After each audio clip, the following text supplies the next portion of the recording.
At the age of 70, she was kicked out of her home by her own son for being a financial burden.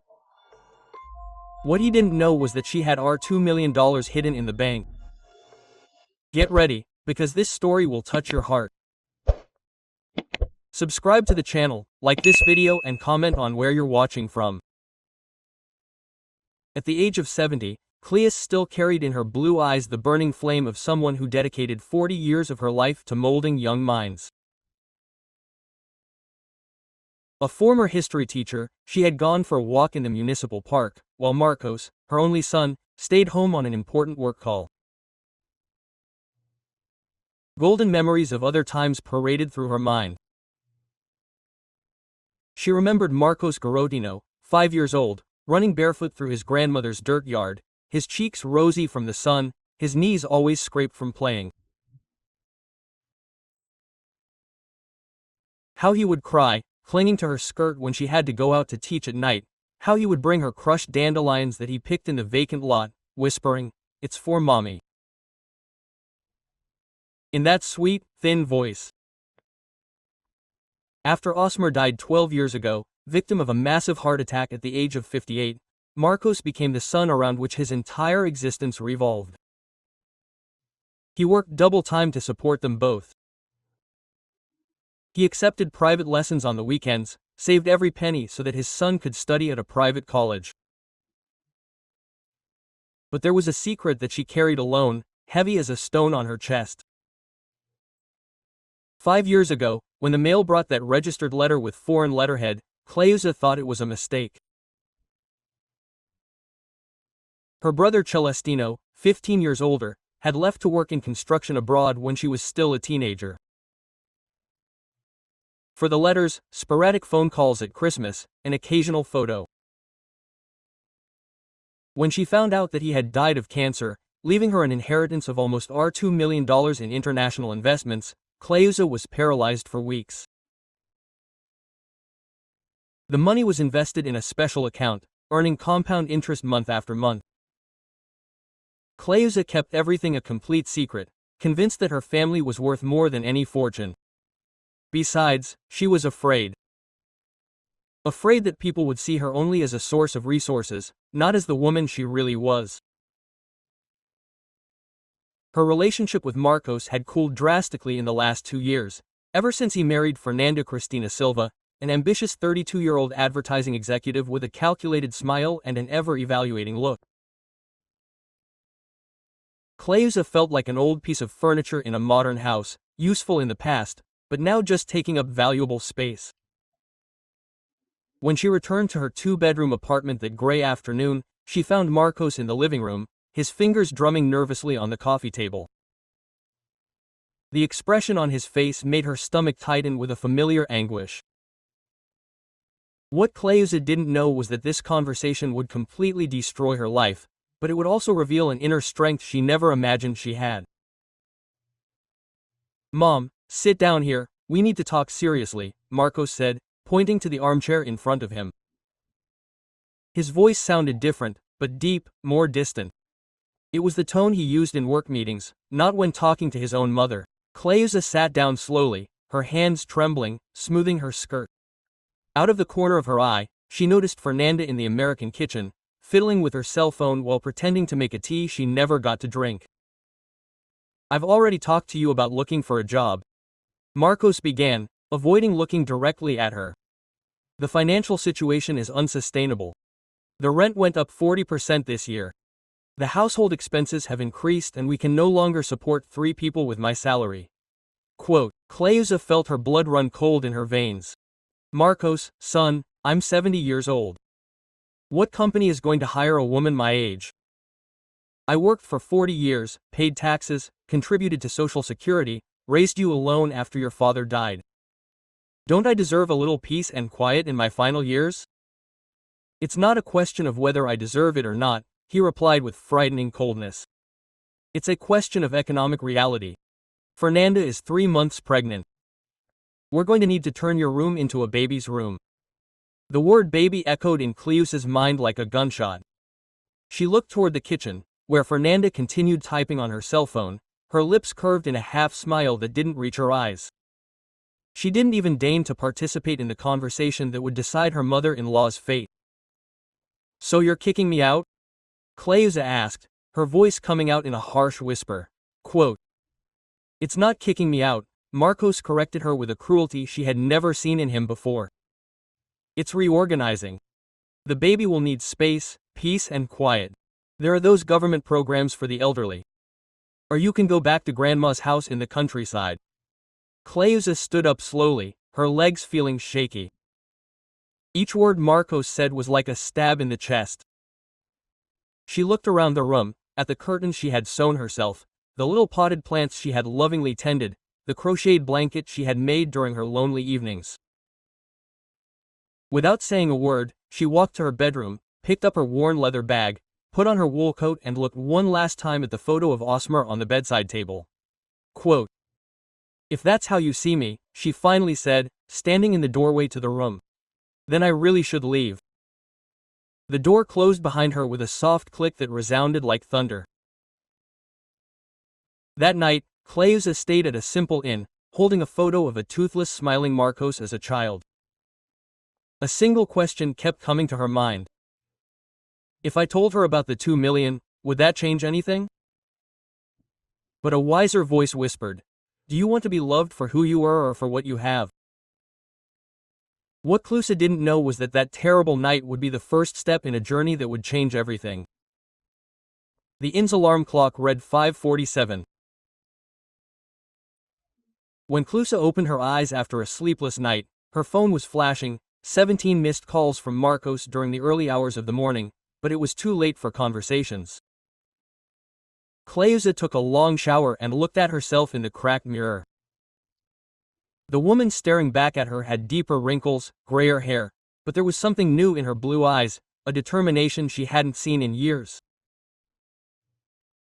25 years ago, her life was completely different. She was a respected teacher, married to a man who adored her, mother of a son who was his heroine, and had her own house with a garden full of red roses and basil plants. Now, at 70 years old, she was alone in a room at the inn. Meanwhile, Marcos paced back and forth in the apartment, his hair disheveled, his coffee cold in his hand. The image of his mother leaving with only a bag haunted him like a movie on loop. "You did the right thing," Fernanda said, coming in already dressed for work. "We can't support your mother forever. The baby will need a calm, stress-free environment. Fernanda, she raised me, educated me, worked 2 jobs to give me an education. Marcos, you're not a child anymore. Your mother needs to learn how to fend for herself. Now we need to think about our son." Quote. The door slammed, leaving Marcos alone with his turbulent thoughts. In the guest house room, Cleusa answered a call from her friend Valdirene Santos, the only person who knew about the inheritance. "Cleusa, how are you?" "Val," her voice was choked. "Marcos threw me out. He said he can't support me. That boy has lost his mind.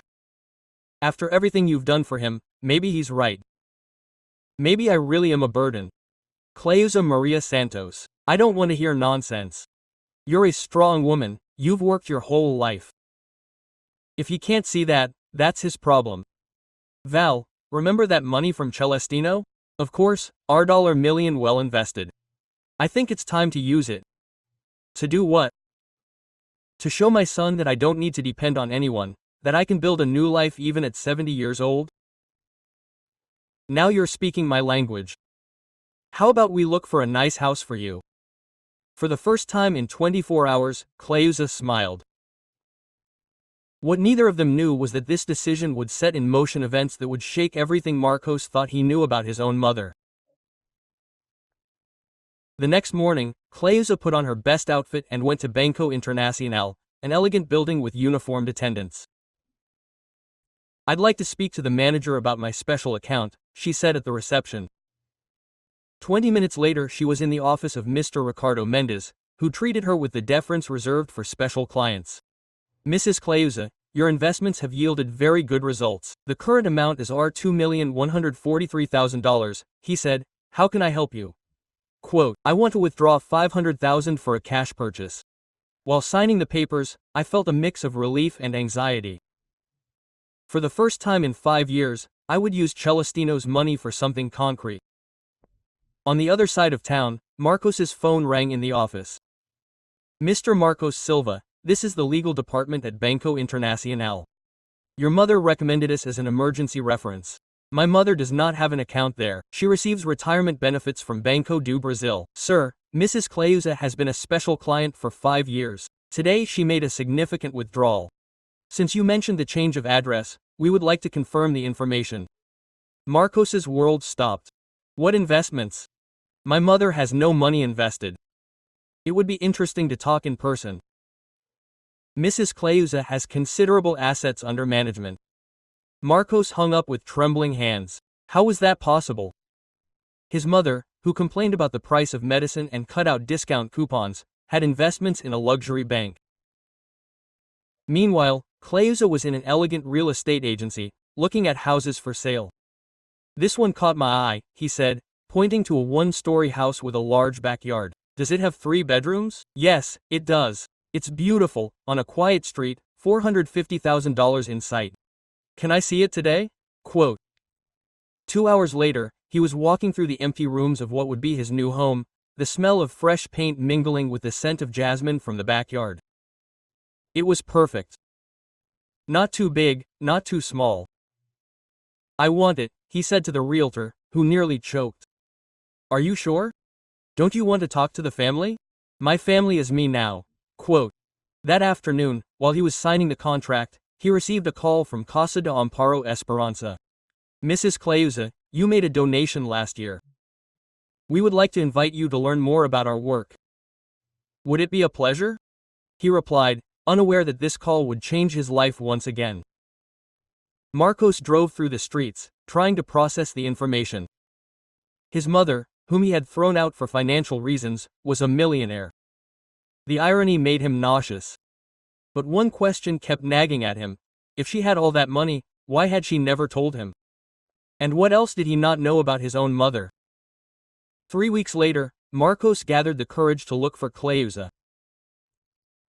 The bank's address led him to a tree-lined street with well-kept houses behind painted gates and flower gardens. Number 247 was a one-story house, light beige, with a wide porch decorated with potted plants and rocking chairs. Marcos parked and watched for several minutes, trying to process that his mother, whom he imagined to be helpless, lived in that charming house. When the doorbell rang, and a version of Cleusa he barely recognized answered. She was wearing a new floral dress, her hair cut in a modern style, and there was a sparkle in her eyes that he hadn't seen in years. Marcos said in a calm voice, without opening the door completely. I heard you've been looking for me. Mom, before anything else, I need to tell you something terrible. Marcos hesitated, the words coming out with difficulty. Fernanda, she lost the baby last week.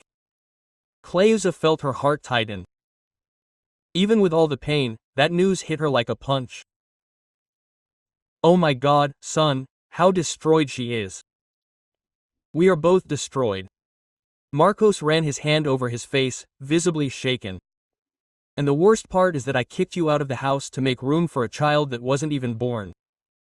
Marcos, no, Mom, let me talk. His words came out broken with emotion. I destroyed our family for nothing, for a baby that never came, for a dream of a family that fell apart. I'm an idiot.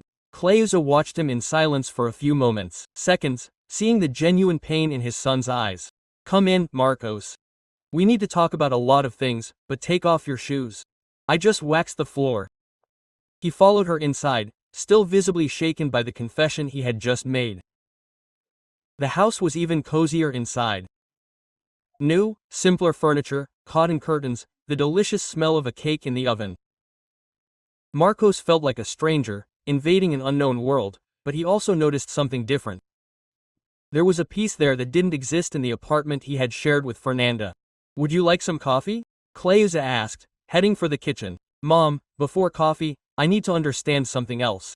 Marcos hesitated, still processing the new environment. I found out about the money, about your investments in the bank, because you never told me. Coffee first. Some conversations call for coffee. Quote. While she prepared, Marcos looked at framed photos. He is a child, she and Osmar at their wedding, his graduation. But there were new photos of Cleusa with people he didn't recognize. Who are these people? He asked, pointing to a photo with several children. I met my new friends at the orphanage where I do volunteer work. I work as a volunteer, Marcos. I'm 70 years old, but I'm not dead. When he kicked me out, I realized I had two options, to mourn or to build a new life. They sat at the kitchen table, only the sound of spoons breaking the silence. Why did you hide the money? Because you were afraid, son. Afraid that you and Fernando would see me only as a source of income, not as the mother I've always been. But if I had known, I would have treated me differently because of who I am or what I have. Marcos opened his mouth, but the words wouldn't come out. The question touched on an uncomfortable truth.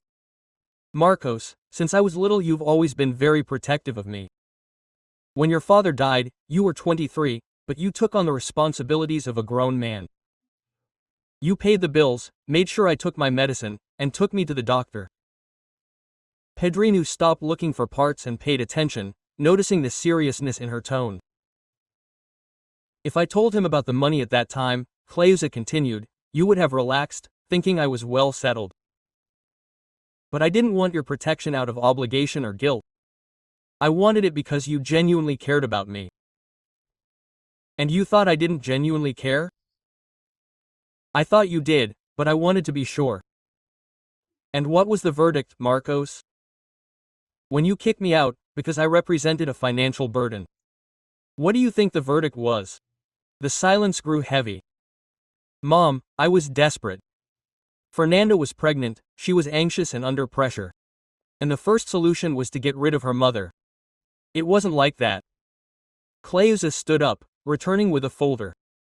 Marcos, you researched 3 nursing homes before kicking me out. Fernanda showed me the pamphlets hidden under the couch. Marcos felt his face burn with shame. I had forgotten about those pamphlets. Quote, did you plan my exit like someone planning to get rid of an old piece of furniture? Cleusa continued, her voice firm but not angry. They calculated costs, evaluated options, decided what would be best for everyone. At no point did they ask what I wanted. Fernanda said it would be better. Fernanda. Cleusa laughed bitterly. A woman who in 2 years of marriage never, ever had a 5-minute conversation with me, who avoided eating at the same table, who sighed every time I watched TV in the living room. This Fernanda decided what would be best for her mother-in-law. Marcos felt like a 10-year-old boy being scolded for the first time. All the justifications he had built in his head seemed pathetic in the face of his mother's relentless logic. Quote, and do you know what hurt me the most? Cleusa kept going back to sitting down. It wasn't being kicked out, it was realizing that you didn't even think twice before choosing between your wife and your mother. Quote, Mom, let me finish. She raised her hand. Fernanda had months of pregnancy ahead of her to get used to the idea of sharing the house. You could have talked to her, established rules, tried to find a compromise, but no. The easiest solution was to send me away. It was then that they heard laughter from the backyard. Mrs. Cleusa, look what I brought, a childish voice shouted. A 10-year-old boy came in through the back door, dark hair, big eyes, carrying a colorful drawing. When he saw Marcos, he hid behind Cleusa. Pedrino, don't be afraid. This is Marcos, my son. Pedrino, Marcos repeated, confused. It's a long story. Pedrino shows his drawing to Marcos. The boy approached hesitantly. It was a family drawing. A gray-haired woman, a small boy and a taller male figure in the corner. Is that me? Marcos asked, pointing to the corner. Yes, Mrs. Cleusa said that you would come back one day. She always gets sad when she talks about you. The words hit Marcos like a punch in the stomach. He looked at the mother, saw the tears she was hiding and felt the real weight of what she had done. Does he live here? Yes, Pedrino is my son now. In every way that really matters. Are you adopting a child? I am in the process of adopting, but we have already formed a real family based on love, not obligation. Marcos understood that he had lost much more than he imagined. Not just a mother, but the chance to be part of something genuine. Can I stay a little longer?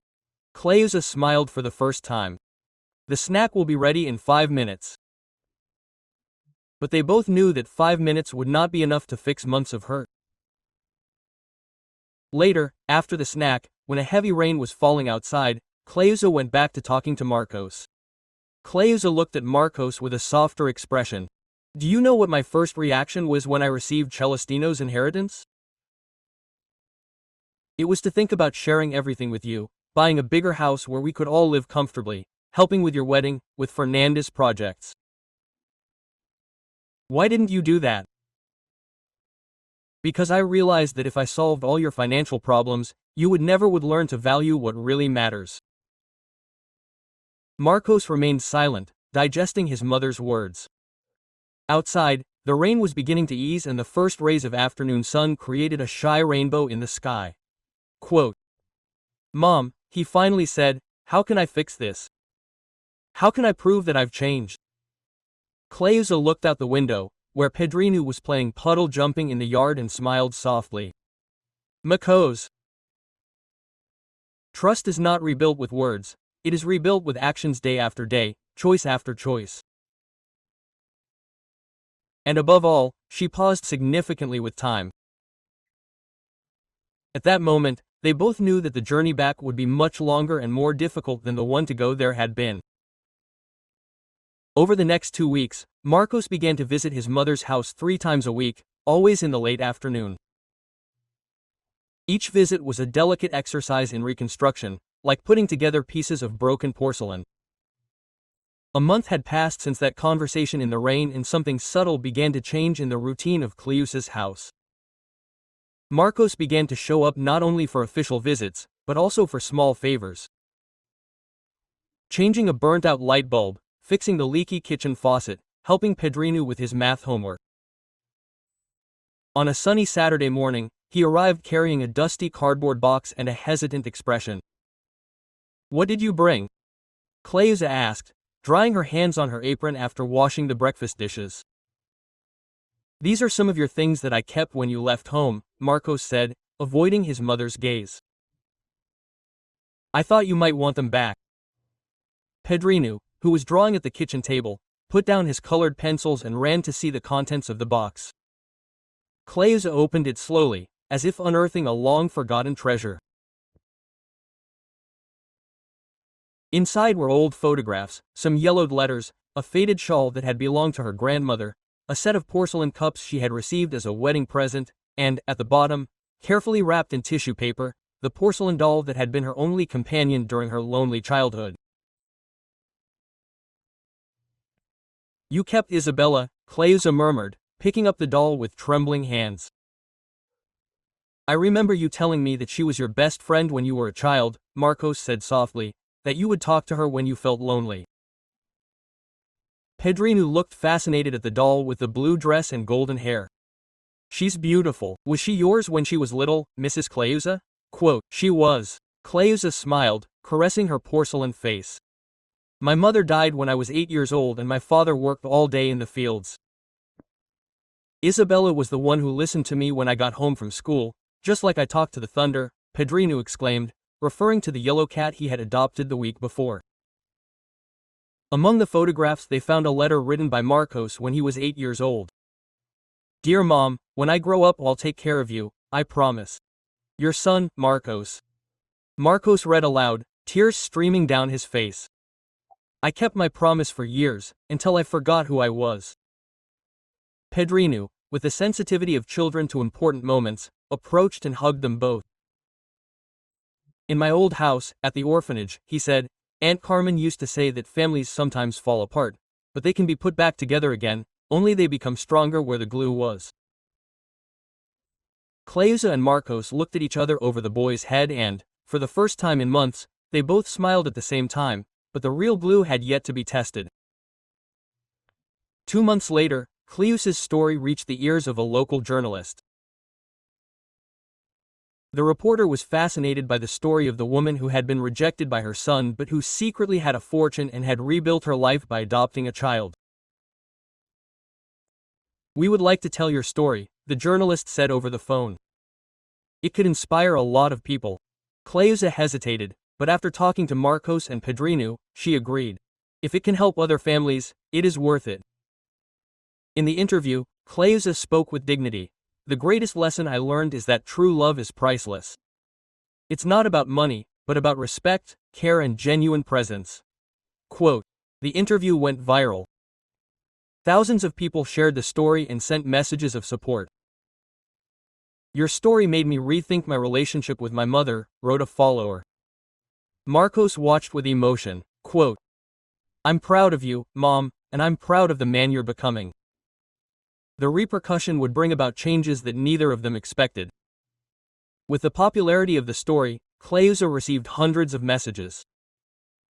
A special call came from an organization that worked with abandoned elderly people.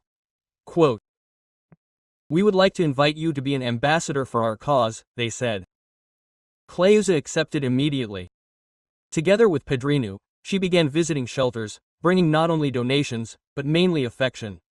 Quote, "You turned your pain into something that helps others," said a nurse at the nursing home during a visit. "When we go through hardships, we can choose between becoming bitter or using the experience for good," Cleusa replied. But not everything was perfect. A week later, Cleusa received a call from the Casa de Amparo y Esperanza that would change everything. Mrs. Cleusa, a couple interested in adopting Pedrinho, showed up. Because they are younger and have proven income, they legally have priority. Cleusa's heart stopped. After everything they had built, they could lose Pedrinho. "You need to come here immediately for a meeting," said the social worker. When she hung up, Cleusa felt her legs shaking and sat down heavily in the kitchen. Quote, "They can take my son away from me," she muttered to herself with despair in her eyes. She immediately called Marcos. Quote, "Son, I need you. They can take Pedrinho away from me." The biggest battle of their lives was just beginning. "I'm coming over now," Marcos said, and she heard the sound of keys and the door slamming. 20 minutes later, Marcos arrived, out of breath. Together they went straight to Amparo's house. At Amparo's house, Cleusa and Marcos came across Amanda and Carlos Roberto, an elegant 35-year-old couple, clearly financially successful. "Ms. Cleusa," said Dr. Patricia. "Legally, they have priority because they are younger and have proven financial stability." "But Pedrinho is happy with us," Cleusa protested. "We understand your attachment," Amanda said coldly. "But we can offer the boy opportunities that you simply cannot because of your age. Like private school trips and fluent English," Carlos added. "And love?" Cleusa asked. "Can they offer unconditional love?" "Of course," Amanda replied impatiently. "But love doesn't pay for college." At that moment, the door opened and Pedrinho came in accompanied by another social worker. Quote, "What's going on?" the boy asked, noticing the tension and running to Cleusa. "Pedro," Dr. Patricia said gently, "these gentlemen would like to be your new parents." The boy looked at Amanda and Carlos, then at Cleusa and Marcos. "I don't want new parents," he said with devastating simplicity. "I already have a family." Pedro Carlos bent down. "Can we give you a house with a pool, video games?" "I don't want a pool." Pedrinho interrupted. "I want to be with someone who really loves me." Patricia sighed. "The judge will decide." The hearing is scheduled for the next few months. As they left the meeting, Pedrinho held Cleusa's hand tightly. "Are they going to take me, Mrs. Cleusa?" "No, if I can help it," she promised, hugging him. But deep down, Cleusa knew it would be the hardest fight of her life. During the week leading up to the hearing, Cleusa could barely sleep. Marcos spent every night at her house, and together they consulted with the lawyer Dr. Monica Farias, a specialist in family law. "Honestly," the lawyer said, "the chances are 50%. The judge takes into account both the financial stability and the emotional well-being of the child." "What if we lose?" Marcos asked. Pedrinho will have to live with the couple. That night, as he was touching Pedrinho in bed, Cleus noticed that he was quieter than usual. I'm scared, the boy confessed. What if the judge orders me to go with them? Pedrinho?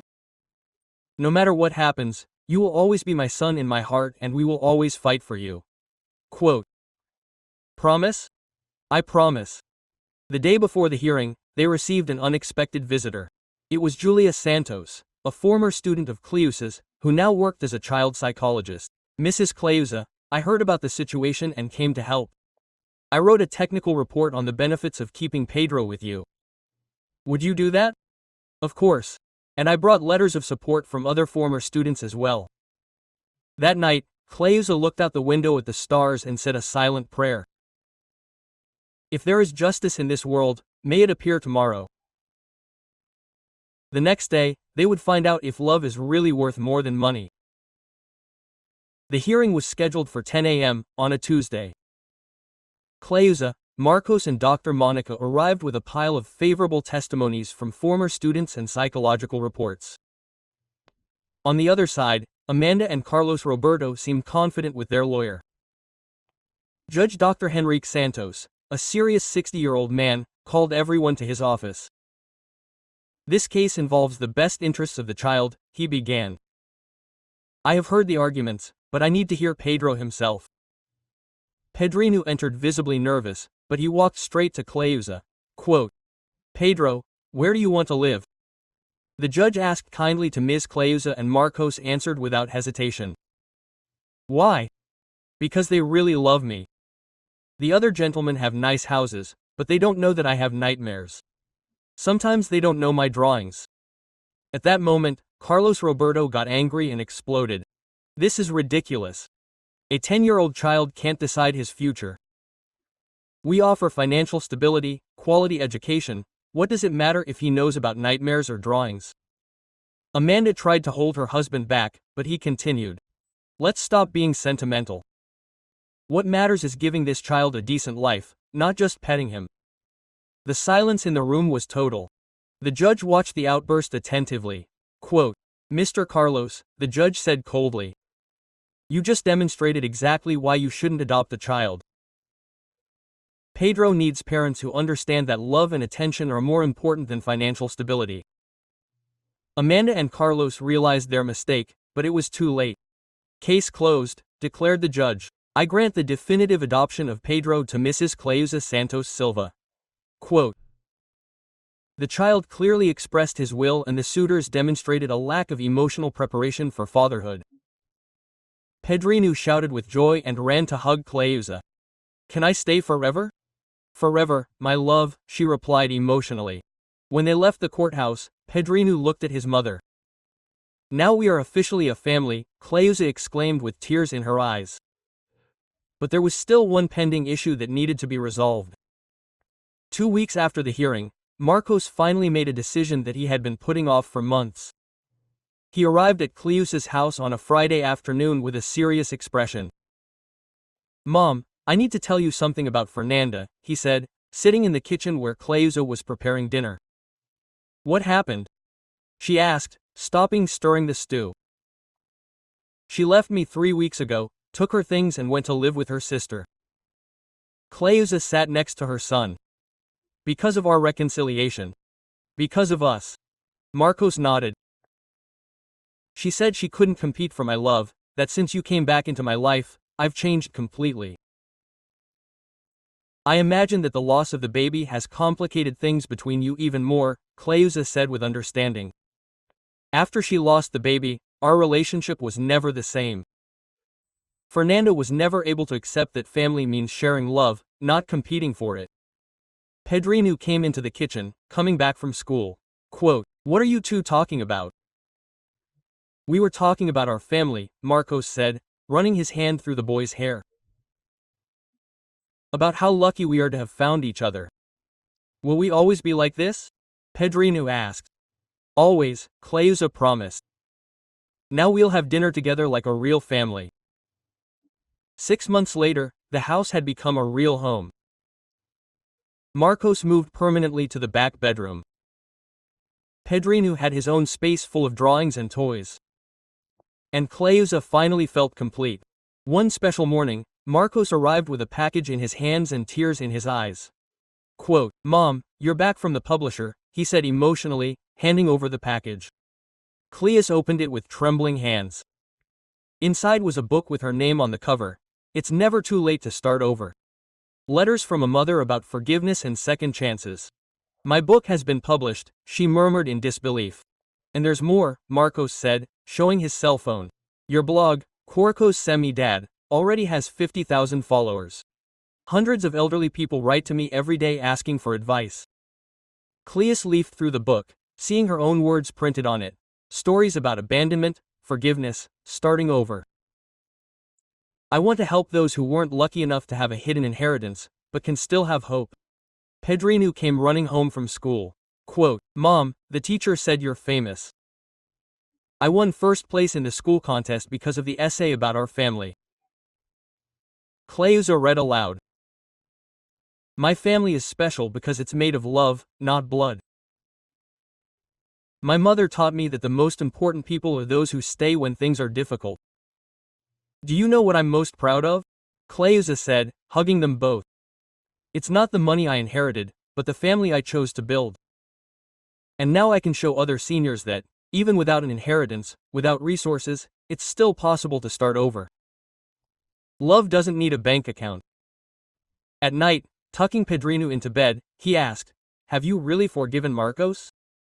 I forgave him, my love, because I discovered that forgiving isn't forgetting the pain, it's choosing not to let it define who we are. And most importantly, I learned that a mother doesn't give up on her child, even when a child gives up on his mother. From the hallway, Marcos listened and felt his heart ache. On her blog, he had read a phrase that he would never forget. I was rejected by the one I loved most, but I found love where I least expected it. Life always gives us second chances, even when we think we don't deserve it. In that house, 3 people proved that it's never too late to start over, that families are chosen and built, and that forgiveness transforms even the deepest wounds into bridges to a better future. Cleusa's story, through her book and blog, has inspired thousands of families and seniors throughout Brazil. Her message was simple but powerful. You don't need money in the bank to have wealth in your heart. You don't need an inheritance to have hope. You just need to have faith that love always finds a way to win. If this story touched you, click like and subscribe for more videos like this. And tell me in the comments. Do you think Cleusa was right to hide her inheritance to find out who really loved her? Have you ever been in a situation where you had to choose between pride and love? Share your experience. Each story teaches us about the power of forgiveness and true family. And also tell me where you are watching this video from. I love hearing how far our stories go. We have many more exciting stories waiting for you. Click on the recommended videos on the screen and continue this journey with us. Thank you very much for being part of this community. May God bless you and your family. Until the next video.